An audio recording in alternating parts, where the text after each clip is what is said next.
Welcome to the deep dive. We're here to unpack the really important nuggets of knowledge from source materials our listeners send in.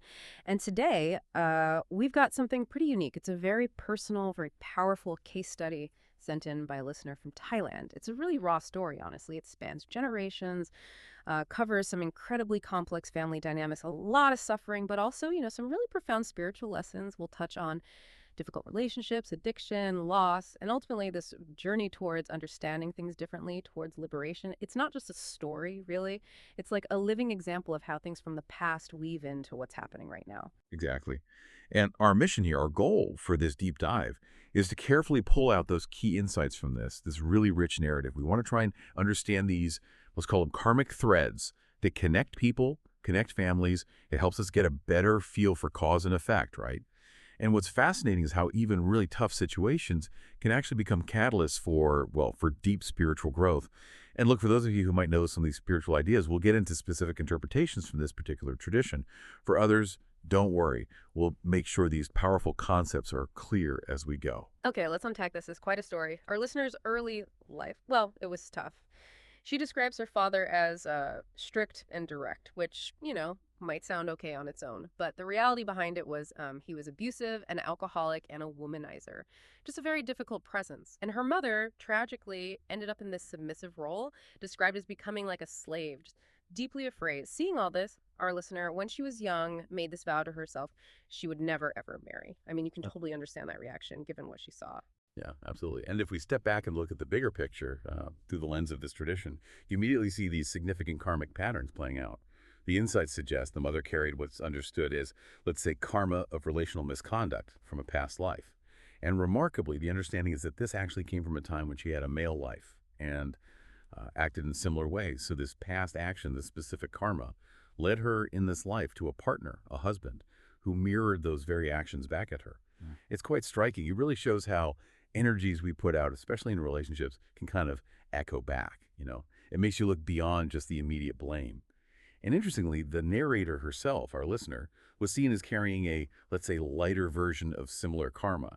And that, as we'll see, definitely foreshadows some significant events later in her own life. Right. Okay, so here's where things get even more intense and frankly quite heartbreaking. Her father actually brought a mistress into their home, just brazenly, and forced the mother out. Our listener, she was determined. She planned to rent a place so she and her mother could have a fresh start. But then something unexpected happened. Her company needed someone for a branch down south, and her boss, who knew about her tough situation at home, offered her the job, and it came with housing. So she and her mother moved south, hoping for some peace, and wouldn't you know it, that's where she reconnected with her future husband. He was actually a childhood friend from Bangkok. She was the one who introduced him to Wat Phra Dhammakaya, which was already important to her spiritually. And he made this really key promise to her. He said, "I will not make you sad like your ancestors." That promise, that specific vow, it meant a lot to her. And, well, it led to them getting married. And that initial phase, his promise, the new beginning, it really does show the power of good intentions, right? It's a moment where you see hope, maybe a chance to break those old cycles. But as we mentioned, those deeper karmic roots, they can be incredibly tenacious.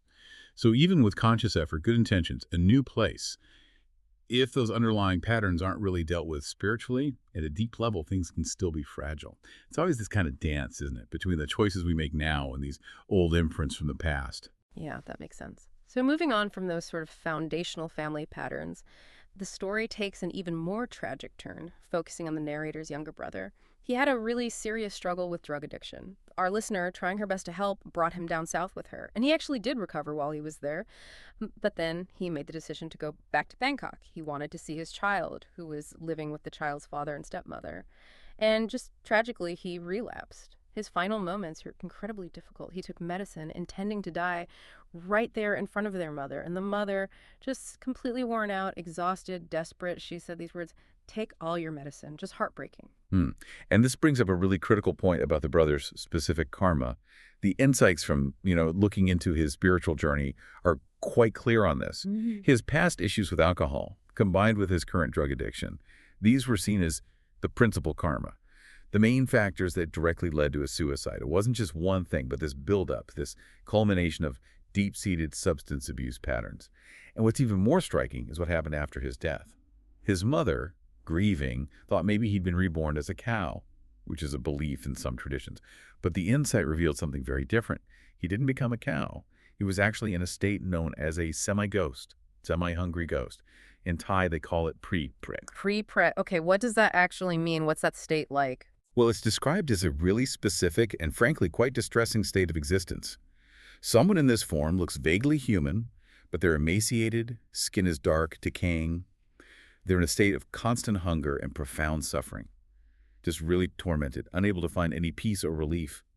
I remember how the narrator mentioned that persistent foul smell that followed her after he died? Yeah, especially when she became a nun for those few days. Exactly. And those disturbing dreams she had of him eating feces, looking black and thin.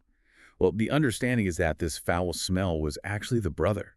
He was following her, clinging to her, desperately seeking some kind of merit, some relief from his suffering. Wow, that's incredibly vivid. Mm. And just awful to imagine. So for someone stuck in that kind of state, how can things possibly change? What could possibly help him? Right. And this is where the story gives us a really powerful example of, well, spiritual practice in action, a real turning point.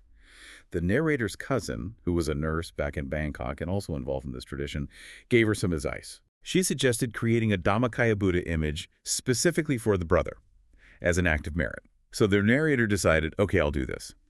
And the night before she was set to travel to make this offering, her husband had this incredibly vivid dream. He dreamt of two hermits asking him for a 1,000 baht. And they specifically said it was to build a stupa, the one replacing the famous stupa in India. And he even saw two old bicycles parked near it in the dream. Wow, that's specific. Incredibly specific. And what's truly remarkable is the narrator hadn't told him anything about her plan to make merit for her brother. Not a word. So this dream, the synchronicity, it felt like a clear sign. It prompted her to actually make two Buddha images instead of just the one she'd planned. She felt the urgency. And what happened? What was the result for her brother after she did that? The outcome was profound, truly transformative.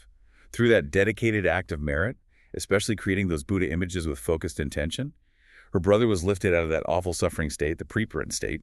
He was elevated to become what's described as a medium-class earth deity. Oh, yeah. An earth deity. What does that entail? So an earth deity, in this understanding, is a type of celestial being.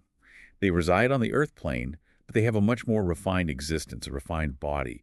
They experience much greater comfort, happiness, and they have access to blessings because of accumulated positive karma, or merit.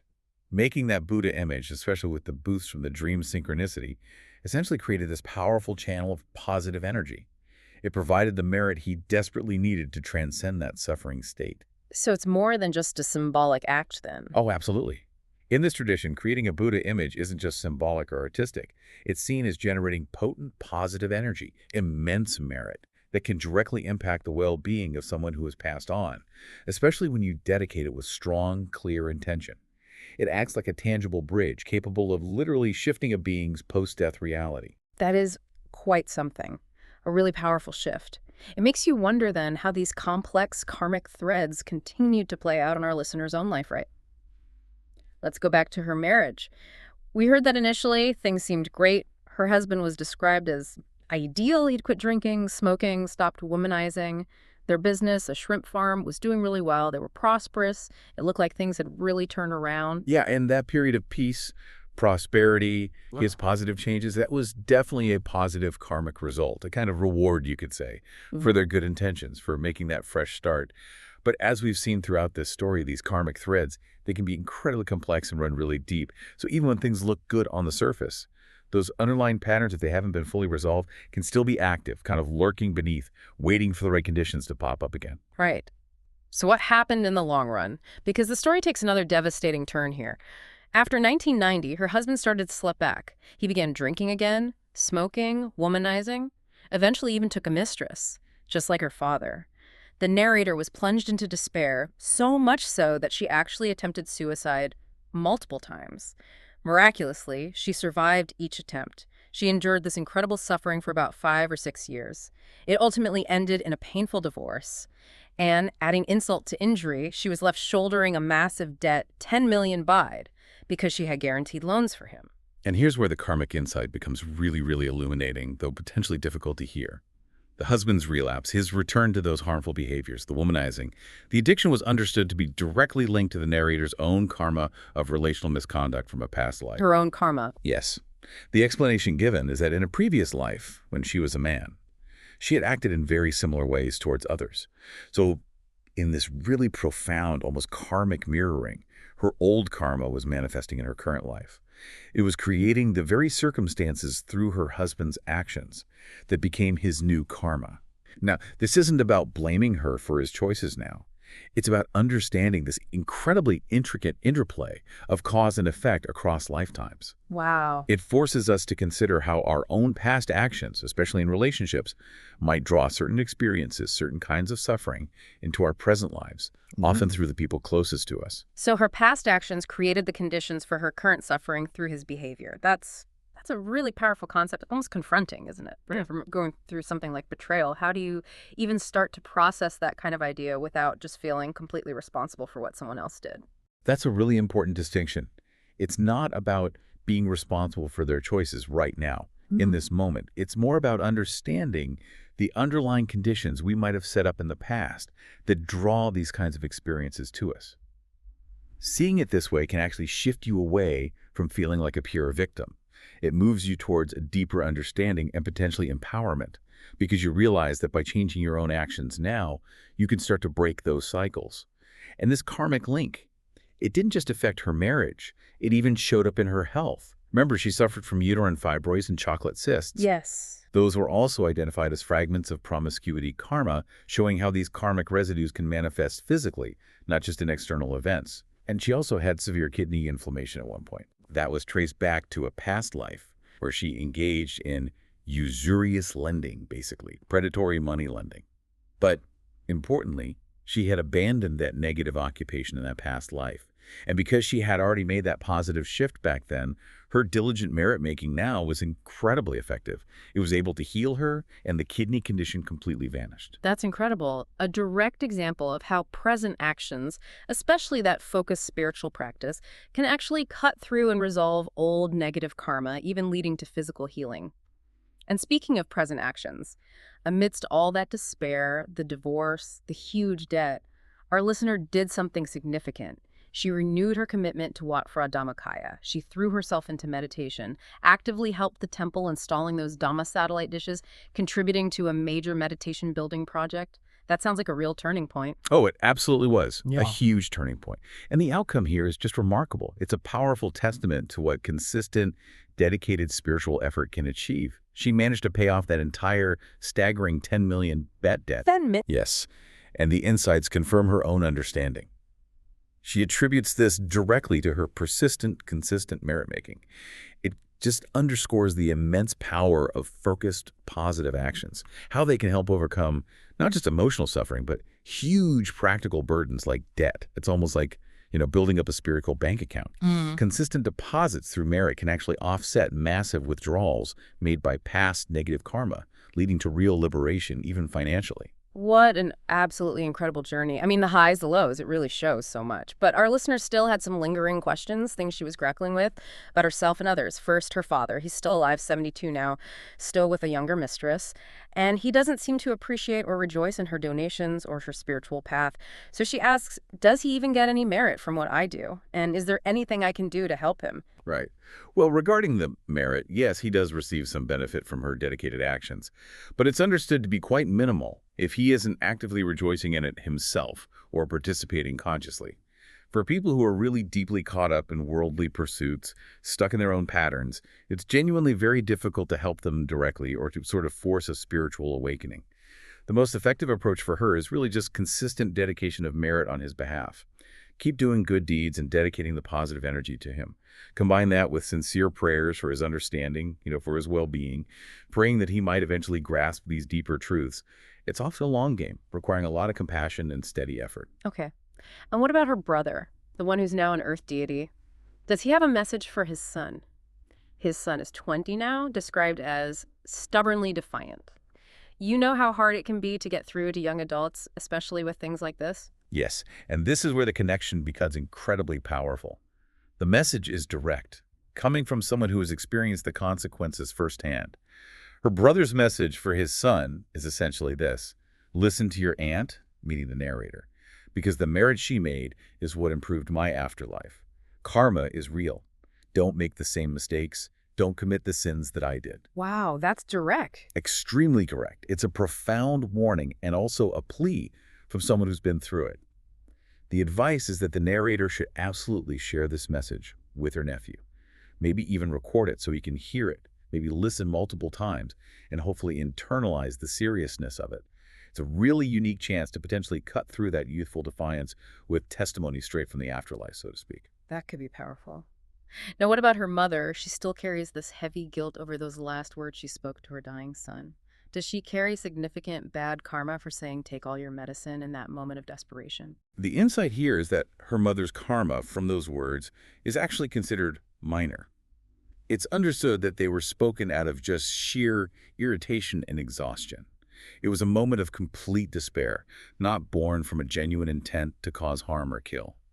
She can definitely work to rectify it, to ease her own conscience and any subtle karmic effect. The best way is by consistently making merit for her son, dedicating it to him, and also by focusing her own mind during meditation, perhaps on a clear Buddha image, allowing her own spirit to become purified. That process itself helps release the burden of guilt and clarifies any lingering negative energy. Okay, that's reassuring. Then there's her cousin, the one who was her good friend, who actually guided her to the temple in the first place. But now the cousin has apparently turned towards spirit medium worship. Our listener is asking, how can she help her cousin find her way back? Yes, this happens. The understanding is that her cousin's current path likely stems from what's called mixed faith in past lives, meaning a history of blending Buddhist practice with other forms of worship like spirit veneration. This can lead to a kind of fluctuating spiritual path in the present. The best thing the narrator can do is simply return the favor. Be a patient, understanding good friend to her cousin now. Gently guide her back towards the triple gem, which, for those listening, means the core refuges in Buddhism: the Buddha, his teachings, the Dhamma, and the community of monks and nuns, the Sangha, essentially reminding her of the foundational strength and wisdom of the Buddhist path. So patience is key. Absolutely. Recognize her stubbornness, perhaps, but also remember that she clearly has seeds of merit from her past association with the temple. So patience, compassion, and consistent, gentle guidance, not forceful arguments. That makes sense. Now, one of the questions that really stood out for me was about her own journey. Why was she away from Wat Phra Dhammakaya for so long, 15 or 16 years, especially when she'd had such a powerful, positive experience there early on? It seems like there might have been something blocking her. It's an interesting question, and the answer provided by the insights is very direct, very focused on personal agency. And the answer was simply, she didn't come herself. Just that. Just that. It powerfully highlights that it wasn't about some external force or some specific bad karma preventing her from returning. Instead, it points to the fundamental truth that while the path, the teachings, the tools for growth, they're always available, but the decision to actually walk that path, to actively engage with it day in and day out, that choice rests entirely with the individual. It underscores that even after powerful initial insights or experiences, maintaining consistent practice is always a conscious, active choice we have to keep making. Right. Personal responsibility, ultimately. And finally, she mentioned her past approach to merit making. She described it as mood-dependent, which led to these fluctuating fortunes in her life. What's the connection there? How does how you make merit affect things? That description, mood-dependent or maybe like stockpiling provisions, doing it intensely sometimes, then stopping that perfectly explains from this perspective why her life had those ups and downs. Periods of good fortune followed by periods of real hardship. The insights really emphasize the critical importance of making merit in a way that is consistent, dense, and frequent. Consistent, dense, and frequent. Okay. Yeah, it's about a steady, focused accumulation of positive actions, good deeds, spiritual practice, rather than just sporadic bursts of effort. This consistent practice is seen as vital. It helps prevent negative karma from finding an opportunity to ripen and take hold. And it establishes a more stable foundation for a genuinely prosperous and peaceful life, allowing that positive energy to flow and manifest continuously. Wow, what an absolutely incredible, detailed journey this listener shared with us. So much raw honesty, so many challenges, and so much insight. So thinking about all this, what does it mean for you listening right now as you reflect on her story? This deep dive, I think, really brought home some profound universal lessons, didn't it? About how intricate karma is, how complex family dynamics can be, but also about the amazing resilience people have, and crucially, the transformative power of sticking with a spiritual practice. We saw so clearly how that web of past actions really does shape what happens now. We saw the almost unbelievable potential of dedicated merit paying off that huge debt, easing suffering. And as we just discussed, the absolute importance of our own choices, our personal agency, in deciding to walk that spiritual path diligently. Absolutely. And if we connect all this back to the bigger picture, her story really gives us a powerful lens to look at our own lives. Maybe think about it. Every challenge you face, every relationship you're in, every single choice you make, it's actually an opportunity, isn't it? It's a chance to either just keep repeating old patterns, maybe patterns you aren't even aware of, perpetuating old cycles of karma, or it's a chance to consciously choose differently, to sow new seeds, positive seeds for a better, more liberated future for yourself and maybe even for others. It really encourages us to reflect deeply on that connection, the link between our inner state, our thoughts, our intentions, and what actually shows up in our external circumstances. And to remember there's always this continuous, empowering opportunity for real self-transformation. It comes through understanding these principles and then making consistent effort. Which I suppose raises an important final question for all of us to ponder. What karmic threads are you choosing to weave today for your tomorrow?